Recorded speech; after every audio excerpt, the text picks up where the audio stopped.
जय हरी माऊली. जय हरी. मी प्राध्यापक बसवराज कोरे, जालन्याच्या मुसोदरी महाविद्यालयामध्ये प्राध्यापक म्हणून काम करत होतो. आता सेवानिवृत्त झालेला आहे.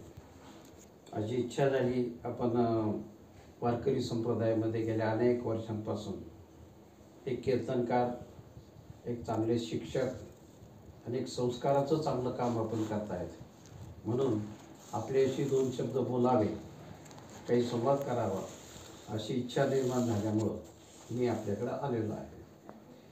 तर आपलं मूळ गाव आणि आपलं शालेय शिक्षण या संदर्भात आपल्याला सांगता तर बरं राहील. माझं मूळ गाव कुंभारझरी, तालुका जाफराबाद, जिल्हा जालना, हे माझं मूळ गाव. ज्या गावात माझा जन्म झाला ते गाव. माझं 1ली ते 7वी हे शिक्षण कुंभारझरी या ठिकाणी झालं. परंतु गंमत अशी आहे, त्याची थोडी पार्श्वभूमी मी आपल्याला सांगतो.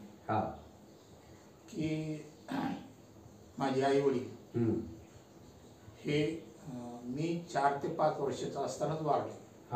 आई वारले अगोदर आणि 6 महिन्याच्या अंतरानं वडील वारले.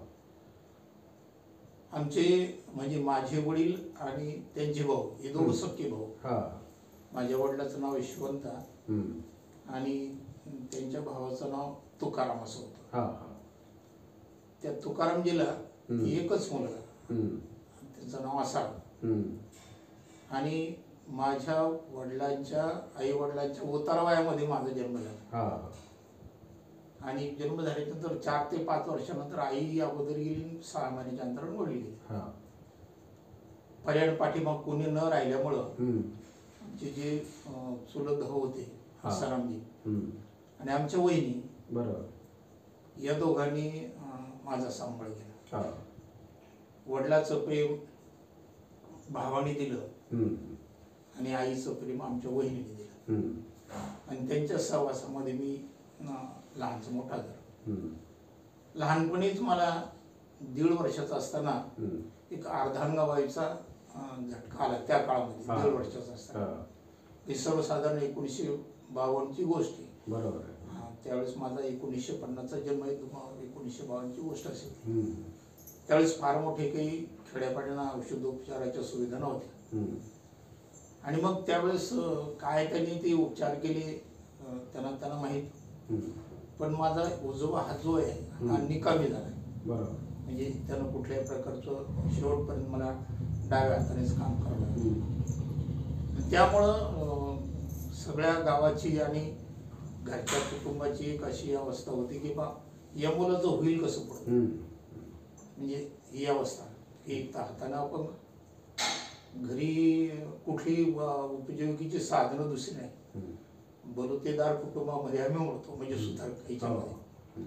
त्यामुळं गावगाड्याचा कारभार करायचा आणि त्याच्यावर जे मिळेल त्याच्यावर सगळं कुटुंब चालवायचं. मग 1ली ते 7वी पर्यंत शिक्षण गावामध्ये झालं.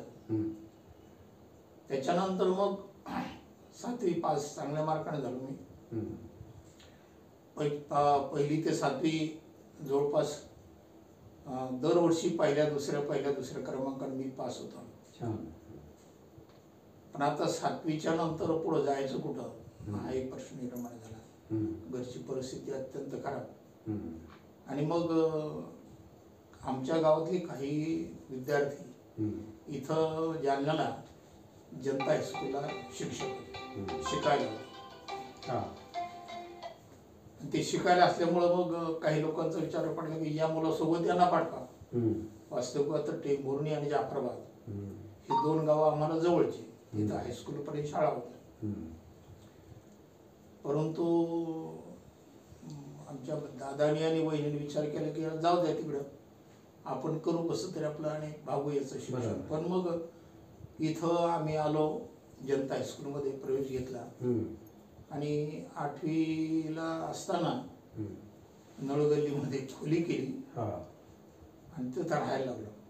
ते 1-1.5 महिन्यामध्येच आमचं सगळं बजेट आटोपलं. वहिनीच्या अंगावर काही दागिने होते तर दागिने गहाण टाकले, त्यावेळेस काही मला वाटतं 90 रुपये मिळाले होते बरोबर. त्या काळामध्ये. आता पुढं कसं काय करायचं म्हणून परत मी आणि मला एक माझा सोबती आम्ही दोघं जण परत गेलो. मी म्हटलं पुढचं शिक्षण काही होणार नाही, मला इथंच कुठेतरी जाफराबादला किंवा टेंभुर्णीला टाका. पण गावातल्या इतर लोकांनी मात्र आम्हाला पेट्रोल म्हणलं, तुम्ही जा म्हणतेच काही करा. इथं आल्यानंतर मात्र एक काय असं म्हणतात ना, देव सखा जरी जग अवघे कृपा करी, असं एक तुकोबारायांचं प्रमाण आहे. इथं आल्याच्या नंतर आमचे मुख्याध्यापक होते देशमुख सर, D.A. देशमुख म्हणून जनता हायस्कूलचे. त्यांच्याकडे प्रार्थना केली, वा आमचं काही शिक्षण होऊ शकत नाही, परिस्थिती अशी अशी, मग याला पर्याय काय आहे. तर मग त्यांनी पर्याय सुचवला की इथं BC हॉस्टेल म्हणून हॉस्टेल होती, समाज कल्याण कार्यालयामार्फत चालवलं जाणारी मागासवर्गीय विद्यार्थ्यांसाठी. तिथं तुम्ही जा, चौकशी करा आणि ते काय म्हणतात संचालक ते आणि मला सांगा. आम्ही तिथं BC हॉस्टेल इथं जंतुरकरचा दवाखाना त्याच्या पाठीमागं त्या काळामध्ये. मग इथं आलो, त्या संचालकांना विनंती केली की बाबा काही जागा आहेत का OBC करता रिकाम्या. त्या सांगितलं आहे 7-8 जागा आहेत म्हणजे रिकाम्या, तुम्ही तुमच्या मुख्याध्यापकाकडून काही लेखी आणा, या येता इथवी शिकतात आणि सगळं लिहून आणा. देशमुख सरांना सांगितलं, त्यांनी त्या पद्धतीप्रमाणे आम्हाला लिहून दिलं आणि मग BC हॉस्टेलमध्ये माझा नंबर लागला आणि त्याच्यामुळं मग 8वी 9वी 10वी शिक्षण तिथे झालं. तुम्ही शिक्षणाच्या ज्या अडचणी तुमच्या निर्माण झाल्या त्यावेळेला, आता माझा जसा पारंपरिक व्यवसाय शेती आणि किराणा दुकानदारी होती, म्हणजे आम्ही सुद्धा आलुतेदार बलुतेदार याच्यातूनच आलेले आहोत, पण आम्हाला रोजानं जावं लागायचं. तसं तुम्हाला काही कुठं रोजानं जावं लागलं? हो, त्या काळामध्ये मी अपंग जरी होतो तरी आमच्या दादाला मदत करू लागायचो. ते कुऱ्हाडीचे दांडे भरणे, त्यांच्या हाताखाली ते करवती ओढणे, ते जे काम सांगतील ते आपल्या परीने करण्याचा प्रयत्न करायचा. पुढं बंडिंग जे कामं सुरू झाली आमच्या भागामध्ये, त्यावेळेस अक्षरशः मी आणि आमच्या वहिनी आम्ही दोघा जणांनी बराचशी काढली. परिस्थिती फार अवघड होती. तर त्या काळामध्ये बऱ्याचशी सुद्धा खोदल्या 6वी 7वी पर्यंत. बरोबर. हो, त्यांच्याबरोबर जायचो, काम करायचो. आता हे बराचशी खोदत असताना तुम्हाला त्या काळात काही दुष्काळाचे काही प्रसंग नव्हते. आमच्या काळात 72चा प्रचंड दुष्काळ होता. 3 रुपये 65 पैसे ब्रास होते आमच्या काळामध्ये. सकाळी 8:30ला गेले की 3:30-4 पर्यंत आमचे ब्रास कंप्लीट व्हायचे. ती एकच भाकरीवरती दिवस भागवायला. तसं तुम्हाला असे काही हालाकीचे प्रसंग काही आले का? नाही, त्या काळामध्ये परिस्थिती सुद्धा ना, घरी आता उपजीविकेचं दुसरं साधन नव्हतं आणि त्या काळामध्ये धान्य वगैरे मिळायचं, पैसा नसायचा. हे धान्य विकायचं आणि मग त्याचं काय तेल मीठ मिरच्या काय आणायचं, म्हणजे पर्याय पैशाची तरतूद नव्हतीच ती. आणि त्यामुळे तो काळ अतिशय हालाकीचा. पण मात्र इथं शिकायला आल्यापासून मग तिकडं काही जायचं काम पडलं नाही. मग तुम्ही हॉस्टेलला राहत असताना हॉस्टेलमध्ये अभ्यासाचं स्वरूप काय होतं तुमचं? कशा पद्धतीने अभ्यास करत होते? रात्री जागून अभ्यास करायचे का दिवसा अभ्यास करायचे? हॉस्टेलची परिस्थिती अशी होती, ती जुनी इमारत होती आणि त्या काळामध्ये 10 रुपये भरायचे आणि 10 रुपये भरले की एक सतरंजी, एक ब्लँकेट, एक ताट, एक वाटी, एक ग्लास असं मिळायचं. आणि मग एक 3 रुपयाला एक मोठा लाकडी बॉक्स घेऊन आम्ही तिथं शरीर झालो. आणि संध्याकाळच्या वेळेला रात्री लाईन नव्हती, मग ते रॉकेल द्यायचे. कंदील असला कंदील किंवा ती चिमणी असली चिमणीला रॉकेल द्यायचे आणि मग त्याच्यावर अभ्यास करायचा. मिळेल जसा वेळ मिळेल तसा अभ्यास आम्ही करायचो. आणि या पद्धतीप्रमाणे पुस्तकाची मदत वसतिगृह करत होतं का शाळेतून मिळत एक होती? विशेष म्हणजे त्यावेळेस वसतिगृहामधून पुस्तकं मिळायची नाही. तिथं फक्त खाण्याची, सकाळचा नाश्ता, दुपारचं जेवण, संध्याकाळचं जेवण, एवढी सुविधा होती. परिस्थिती अत्यंत हालाकीची. पण त्या हालाकीच्या परिस्थितीमध्ये मला एक मित्र मिळाला, ते अजून आहेत, रामप्रसाद मुंदडा म्हणून त्यांचं नाव आहे. त्यांची परिस्थिती चांगली, म्हणजे जवळपास घरी 300-350 एकर जमीन त्यांच्या, एकुलता एक मुलगा. अभ्यासामध्ये निष्काळजीपणा किंवा अन्य काही कारणामुळे ते मागं राहिले. मग त्यांचं राहिलेला जो काही ग्रहपाठ आहे तो मी करून द्यायचो. आणि त्यामुळं त्या मित्रत्वाच्या नात्यामुळं त्यांनी 3ही वर्ष पुस्तकं वह्या सगळं पुरवलं त्यांनी. कारण घरची त्यांची श्रीमती, त्यांना त्याचं काही वाटायचं नाही, पण मात्र त्यांनी 3ही वर्ष पुस्तकं वह्या त्यांनीच पुरवायच्या, 3ही पुरवायच्या. प्रसंगी कधी कधी आता त्यावेळेस चित्रपट होते, पण चित्रपट पाहण्याचा त्यांना जास्त हे असायचा. एखाद्या वेळेस 15 वेळातून किंवा महिन्यातून 1-2 वेळेस ते स्वतः घेऊनही जायचे. म्हणजे बहुतांशी मदत त्यांच्यामुळेच. आता पुस्तकाच्या बाबतीत तुम्ही सांगितलं की वसतिगृहातून काही पुस्तकं मिळत नव्हती आणि अभ्यासक्रमाचीच पुस्तकं वाचणं मोठं मुश्किल, मग बाहेरची दुसरी पुस्तकं वाचणं कसं काय शक्य झालं? नाही, बाहेरची पुस्तकं त्या काळामध्ये वाचण्यात नाही आली बरं का. नाही, या काळामध्ये जेवढं काही होईल तेवढं ही अभ्यासक्रमाचीच पुस्तकं याच्यावर भर जायचं. त्यानंतर ज्याला माध्यमिक शिक्षण म्हणतो आपण, ते साधारणतः कुठे आणि कशा पद्धतीने झालं? 8वी 9वी 10वीचं. हा, 9वी 10वीचं शिक्षण या पद्धती 3 वर्ष मात्र त्या काळामध्ये हॉस्टेलमध्ये निघून गेले. हा, एप्रिल महिन्यात परीक्षा झाल्या मग गावाकडे जायचं, 1 महिना 1.5 महिना गावाकडे राहायचं. तिकडे त्यांना आमच्या दादाला मदत करू लागायची त्यांच्या कामामध्ये. आणि जून महिन्यात सुरू झालं की त्या ज्या दिवशी शाळा सुरू होती त्या दिवशी यायचं, शरीकून जायचं.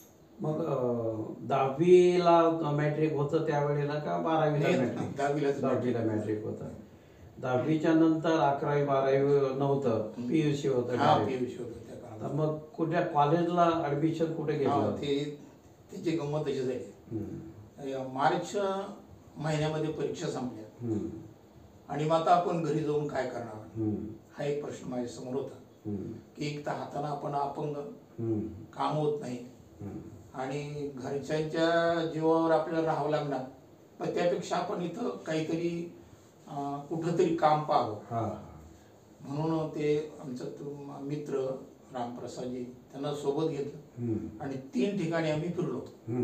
एक तोतलाजी म्हणून एक डॉक्टर होते, डॉक्टर तोतला, हा, पेट्रोल पंपाजवळ, त्या मुथा बिल्डिंग मध्ये राहतात.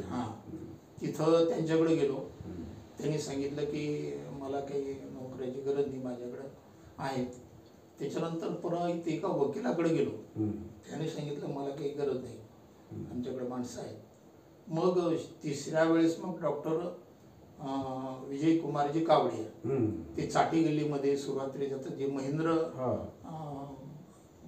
बुक स्टोर आहे ना, त्याला लागूनच त्यांचा दवाखाना होता. मग त्यांच्याकडं त्यांनी गेलो आम्ही संध्याकाळच्या वेळेला. त्यांच्याकडे जो पहिला नोकर होता त्या नोकराला काही कारणात ते सुट्टी देणार होते आणि तेवढ्या काळामध्ये मी गेलो. ते घेऊन गेल्याच्या नंतर त्यांनी सांगितलं बघ तुम्ही हा मुलगा आहे, खेड्यातला आहे, प्रामाणिक आहे, याला काही काम देताल का? तेवढे काही हरकत नाही, उद्यापासून येऊन जा. म्हणून घरी गेलो, आमच्या दादा बहिणीला बातमी सांगितली आणि 1 एप्रिलला परत जाण्याला आलो. आणि मग 1 एप्रिलला येऊन मग त्यांच्याकडे कामाला राहिलो. त्या काळामध्ये मला वाटतं 25 का 30 रुपये महिना ते द्यायचे त्या काळामध्ये. असं काहीतरी होतं.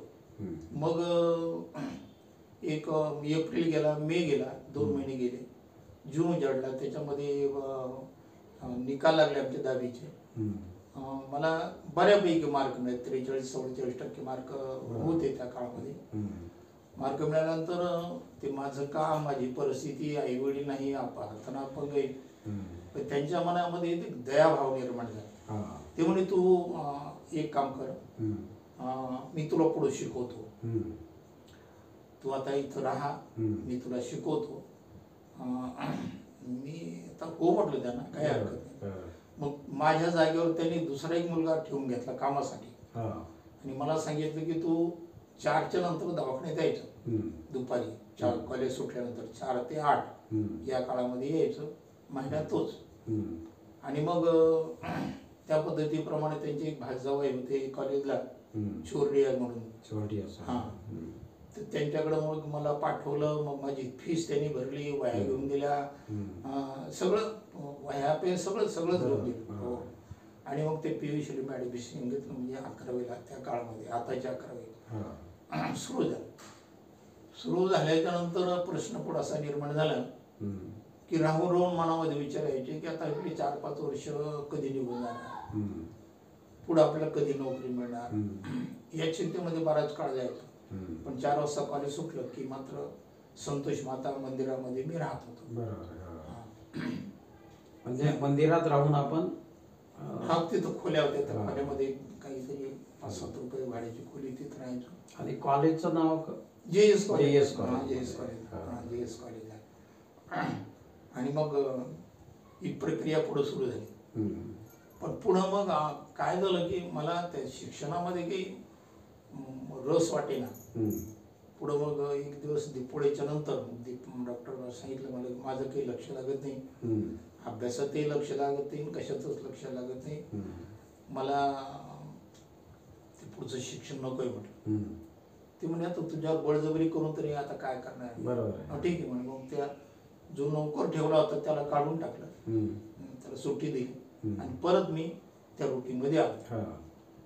मध्यंतरी DEDच्या जाहिराती निघाल्या, तर त्या अजिंठा पेपरला आल्या होत्या. मराठवाडा आणि अजिंठा दोनच पेपर. त्या पेपरला अशी जाहिरात होती ती की ज्यांना DEDला प्रवेश घ्यायचा आहे त्यांनी त्या DEDला अर्ज करावे ती या तारखेपर्यंत. मग त्यांच्या पश्चात मी अर्ज करून दिला.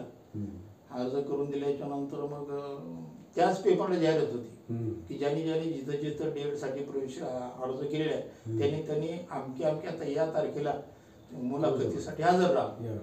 योगागण त्या दिवशीचा तो अजेंडा पेपरही माझ्या वाचण्यात आला. त्या दिवशीचा पेपर का वाचण्यात येत नव्हता, माझ्या जीवनाला कलाटणी मिळत. ती बातमी वाचण्यात आली आणि मी ठरवलं. मग डॉक्टर साहेबांना सांगितलं मी अशा कुठाने केले. त्यांना आनंद वाटला. ते म्हणजे काय हरकत नाही.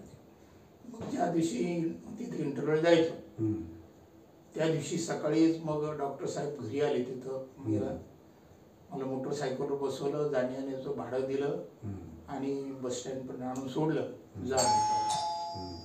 आणि मग पैठणला गेलो, पैठणला अर्ज केला होता, पैठणला गेलो. सिलेक्शन झालं माझं तिथं, म्हणजे इंटरव्ह्यू मध्ये जे काय होतं ती प्रक्रिया झाल्यानंतर सायंकाळच्या वेळेला त्यांचा रिझल्ट लागला, तुमचं सिलेक्शन झालं. आणि मग संध्याकाळी घरी परत आलो. घरी परत आल्यानंतर मग डॉक्टर साहेबांना ते सांगितलं की असं झालं. त्यांना खूप आनंद वाटला, खूप समाधान वाटलं. आणि मग दुसऱ्या दिवशी मग तो कधी जायचंय, मला 2-3 दिवसांनी जायचंय. मग त्यांनी एक प्रश्न विचारला होता. ते म्हणे आता तुझ्या घरची परिस्थिती इतकी हलाखीची आहे, बिकट आहे, मग तिथलं शिक्षण तू कसं पूर्ण करणार, हाही प्रश्न माझ्यासमोर की आता काय करणार. मग विचार केला आता काय करावं. ही गोष्ट म्हणतात ते खरंच आहे. पण मग त्यांनी एक शब्द वापरला होता. ते म्हणे जा, तुला मी 25 रुपये महिन्यात देत जाईल. 25 रुपये महिन्यात देत जाईल आणि तुला जर काही जास्त काम पडलं तर ते तू कुठंतरी पार्ट टाइम काम तू शोध, म्हणजे तुला हातभार लागेल आणि तुझं DEDचं शिक्षण पूर्ण. मग ती प्रक्रिया सुरू झाली. पैठणला ऍडमिशन घेतलं. विद्यार्थी आमचे तिकडचेच मिळाले सहपाठी. ते असे प्रेमळ अंतःकरणाचे आणि श्रीमंत मुलं मिळाले. एक कुलकर्णी सुधाकर कुलकर्णी होता आणि शेळके म्हणून अस्वलाच्या आधी, एक खेडेकर म्हणून, अशी 3 आम्ही आलो. माझी परिस्थिती त्यांना माहीत झाली. मग त्यांनी माझ्यावर कधी असं हे केलं नाही, कारण ते घरून धान्य यायचे काही असं हे करून. पण तिथं घरून धान्य येवो न येवो यांनी सगळं निघून न्यायचं. त्यावेळेस काही असं दुसरा व्यवहाराला काही मार्ग नव्हता. पत्र पाठवायचं डॉक्टर साहेबांना की या महिन्यामध्ये थोडा खर्च जास्त झालेला आहे, आपण 30 रुपये पाठवावे. पत्र गेले की 6व्या-7व्या दिवशी मनोहर पोस्टामध्ये येईल. आता मला एक महत्त्वाचं वाटतं की तुम्ही ज्या डॉक्टरांचं नाव विजयकुमारजी कावडिया. विजयकुमारजी कावडिया. कावडिया. हा, ठीक आहे. तर मग या पद्धतीप्रमाणे कधी 30, कधी 35, कधी 40, 60, 70, 80, दुसऱ्या वर्षाच्या शेवटपर्यंत 80 रुपये मागवले. डॉक्टर साहेबांनी असं नाही म्हटलं की बा इतके खर्च तुझा कसा झाला, कसे काही इतके मागतो, मी तू एवढंच कबूल केलं. नाही, 80 रुपये मागवले शेवटच्या दुसऱ्या वर्षाच्या परीक्षेच्या वेळेला. डॉक्टर साहेबांनी 80 रुपये पाठवून दिले. आणि त्यांच्या त्या शिक्षणावर घरून काही थोडंफार धान्य यायचं, ते धान्य आणि हा पैसा या दोन्हीवर माझं डीएडचं दोन्ही वर्ष पूर्ण झाले. 1972ला मी बाहेर पडलो डीएडला. दुष्काळाच्या त्यावेळेस दुष्काळच होता. घरी आल्याच्यानंतर मग डॉक्टर साहेबांना आनंद वाटला. ते म्हणजे ठीक आहे, पण आता तुला नोकरी मिळेपर्यंत तो काय करणार, तोही प्रश्न आहे. इथं Ajanta saving scheme and finance company सुरू होती जालन्यात. ते 12 पार्टनर होते. त्याच्यामध्ये डॉक्टर साहेब एक पार्टनर होते. अंबिका मार्केटला त्यांच्या दुसऱ्या मधलं ऑफिस. ते म्हणे तुला मी इथं तात्पुरतं काम देतो म्हणे त्या Ajanta saving scheme and finance कंपनीमध्ये. तिथं असं होतं की ते 20 रुपये दर महिन्याला जमा करायचे आणि दर महिन्याला ड्रॉ काढायचे. आणि तो ड्रॉ काढला की ते त्या ड्रॉ जसा निघेल त्याला ते बेनिफिट द्यायचे. मग तिथे ऑफिसमध्ये मला त्यांनी काम मिळवून दिलं. त्यांचं अकाउंट SBIला होतं त्यावेळेस. SBI ही शाखा झाल्यानंतर नोकरीच्यासाठी तुम्ही प्रयत्न, जाहिरात वगैरे या संदर्भात नोकरी कशी लागली? हा, मग हे चालू असताना पहिली जाहिरात निघाली परभणीची. परभणीची जाहिरात निघाली. परभणीची आणि औरंगाबादच्या जवळपास माग पुढंच निघाले. मग ते जाहिरातीवर लक्ष ठेवूनच होतो मी. पण 4-6 महिने तिथं काढलं. सर्वसाधारणपणे एप्रिल पासून ते ऑक्टोबर-नोव्हेंबर पर्यंत. ऑक्टोबरपर्यंत मग जाहिरात निघाली परभणीची. परभणीला गेलो आम्ही. पण त्याच वेळेस औरंगाबादची जाहिरात निघाली होती. मला ते इंटरव्ह्यू त्यांनी स्पष्ट सांगितलं, तुमच्या औरंगाबादची जाहिरात निघाली, तुम्हाला काही इथं प्रवेश मिळणार नाही. मग ठीक आहे. त्याच्यानंतर औरंगाबाद जिल्ह्याची जाहिरात निघाली. औरंगाबाद जिल्ह्याची जाहिरात निघाल्यानंतर एक आयुष्यामध्ये गमत असते. ती जाहिरात निघाली. मग आता काय करणार? एक तर आपल्याकडे उशाला नाही, कोणी नाही, काही नाही, काय करायचं. म्हणून आमच्या गावचे उपसभापती होते हिम्मतरावजी चव्हाण. मी यांच्या कानावर घातलं. मी म्हटलं असं असं आहे, मला इंटरव्ह्यूचा कॉल आलेला आहे, जायचंय, तुमच्याकडून काही थोडंफार. ते म्हणे थांबतो, तुला एक मी मदत करतो. मग ते पंचायत समितीला गेले. तिथल्या क्लार्कला हाताशी धरलं आणि त्या क्लार्ककडून सर्टिफिकेट लिहून घेतला. सभापती आमच्या गावात शेजारचेच होते. जुना नात, जुनी ओळख होती आमची. मग त्याच्यामध्ये असं त्यांनी स्पष्ट लिहिलं होतं की या विद्यार्थ्याला नोकरीची अत्यंत गरज आहे, हा अपंग आहे, उद्योग करू शकत नाही, याच्या घरी शेतीबाडी नाही, याला आई वडील नाही, कृपया याला नोकरी मिळावी, असं पत्र अध्यक्षाला लिहिलं, जिल्हा परिषदेचे अध्यक्ष. आणि त्यावेळेस ते सपकाळजी अध्यक्ष होते. त्यांचं नाव मला पूर्ण सांगतात. सपकाळजी अध्यक्ष होते आणि त्यांचे आणि त्या आमच्या सभापती साहेबांचे संबंध चांगले. ते नोव्हेंबर 20 नोव्हेंबर 1972ला मी तिथं हजर झालो शाळेवर. शाळेची अवस्था अशी होती की एकच खोली होती आणि ती खोली धाब्याची होती. म्हणजे पूर्वी धाब्याची इमारती असायच्या, ते आडवे तिडवे दांडे लावलेले, खांब लावलेले, खाली काही नाही, मातीच्या भिंती, एकच खोली. एक खोली जी होती तर ती खोली अर्धवट होती, तिच्यावर पत्रे वगैरे नव्हते. आम्ही 2 शिक्षक, एक निलंगा तालुक्यातले शिक्षक होते, शेबाळे म्हणून, आणि ते मुख्याध्यापक, आणि मी हजर झालो. माझ्याकडं 3रा आणि 4था वर्ग देण्यात आला. ते आता सगळं जीवन कष्टाचं असल्यामुळे कष्टानंच तिथं काम करायला सुरुवात केली. अगदी म्हणजे चांगल्या पद्धतीप्रमाणे. शाळेची जाणलोट म्हणा, घंटी देणं, हे मुलं काम करत होते? नाही, तिथं परिस्थिती अशी होती की 1 महिना 2 महिन्यामध्ये, कारण जवळजवळ 2 वर्ष मी तसाच अभिवत होतो तिथं. पण विद्यार्थ्यांचा लढामा हा पहिल्यापासून होता. आणि एक आपल्या इथं, कारण तिथं शिक्षक टिकत नव्हते अशी काही त्या गावाची पार्श्वभूमी होती. आणि त्याच्यामुळं मी तिथंच खोली करून राहायला असल्यामुळं एक तिकडची ते वळणच तिकडचं वेगळं होतं. शिक्षकाला एक मान होता, सन्मान होता. आणि त्यामुळं बहुतांशी सगळी मुलंच करायची.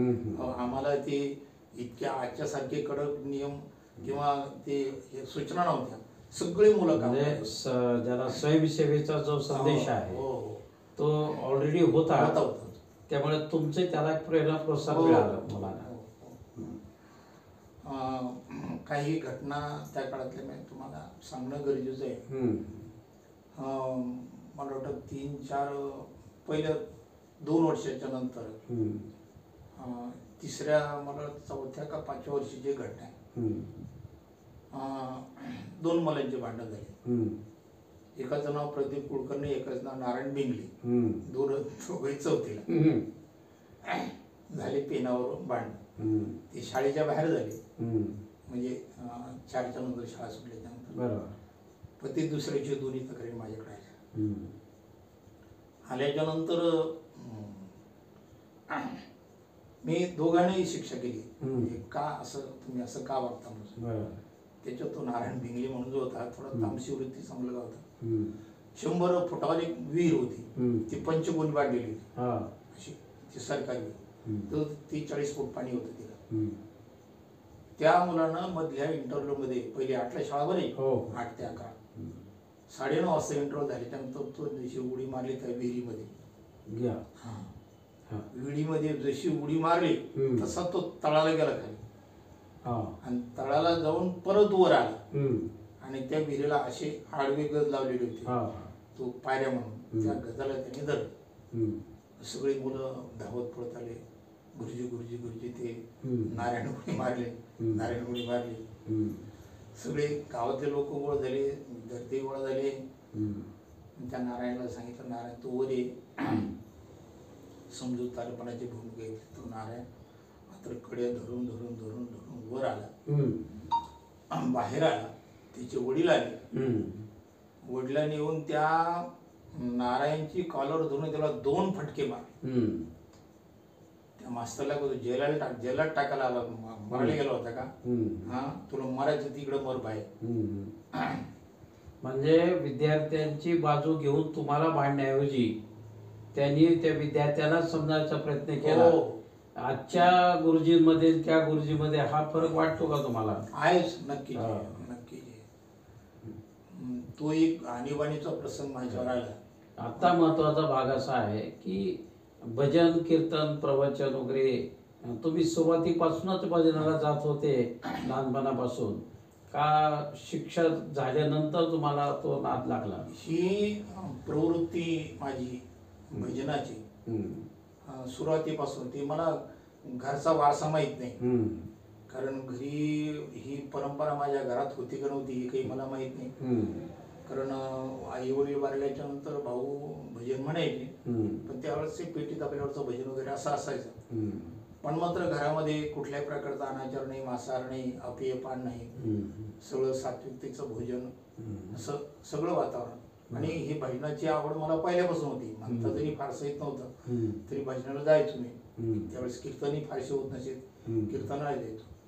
पण 1975ला मी पंढरपूरला गेलो. गावातले लोक दरवर्षी जायचे, त्यांच्यासोबत मी गेलो. मी गेल्याच्या नंतर तिथं अगोदर मी गावातच चौकशी केली होती की बा आता मला वारकरी संप्रदायाचा अनुयायी व्हायचं, मला या संप्रदायाचा स्वीकार करायचा आहे, कोणाकडे जाऊ नये. कारण तो वारकऱ्या संप्रदायाचा विधी असा आहे की एखाद्या जुन्या वारकऱ्याकडून जो ज्ञानी आहे, भक्तिप्रेमानं त्याचं अंतःकरण ओढ झालेलं आहे, अशा महात्म्याकडून माळ ते ग्रहण करायचे आणि तिथून पुढे वारकरी जीवनाचा आपला सांभाळ करायचा. म्हणून शंकर महाराज, वैकुंठवासी शंकर महाराज खंदारकर यांची नावं मला सांगितली. कोण तुम्ही त्यांच्याकडे जा, विद्वान आहेत ते. म्हणून त्या आषाढीच्या काळामध्ये द्वादशी त्रयोदशीला आषाढीची वारी ओढल्यानंतर, कारण पौर्णिमेपर्यंत आम्ही थांबायचो. मग त्यांच्याकडे गेलो. गेल्यानंतर ते विधीप्रमाणे जो विधी असेल त्या विधीप्रमाणे ती माळे ग्रहण केली. आणि सहज त्यांनी विचारलं की बाळ तू काय करतो? मला 2 वर्षापूर्वी शिक्षकाची नोकरी लागलेली, आणि जांभूळ तालुक्यामध्ये ह्या गावी मी नोकरीला आहे. मग त्यांनी मला एक मुद्दा माझ्यासमोर मांडला. तो मुद्दा फार महत्वाचा माझ्या जीवनामध्ये ठरला की ते म्हणे तुझ्या समोर जी मुलं आहेत ह्या मुलालाच तू पांडुरंग समज आणि या मुलांची तुला तुझ्या कुवतीप्रमाणे काय सेवा करते ते सेवा कर. या मुलामध्येच पांडुरंग पहा. बरोबर. हा मुद्दा त्यांनी माझ्या समोर मांडला आणि ती गुरुची आज्ञा म्हणून म्हणा किंवा माझी मानसिकता म्हणून म्हणा हा मुद्दा मी ग्रहण केला आणि ह्या मुद्द्याला शेवटच्या म्हणजे 2008ला मी रिटायर्ड झालो. तोपर्यंत त्या मुद्द्याला जीवनामध्ये पूर्ण तास मी सांभाळलं. अगदी तंतोतंत सांभाळलं.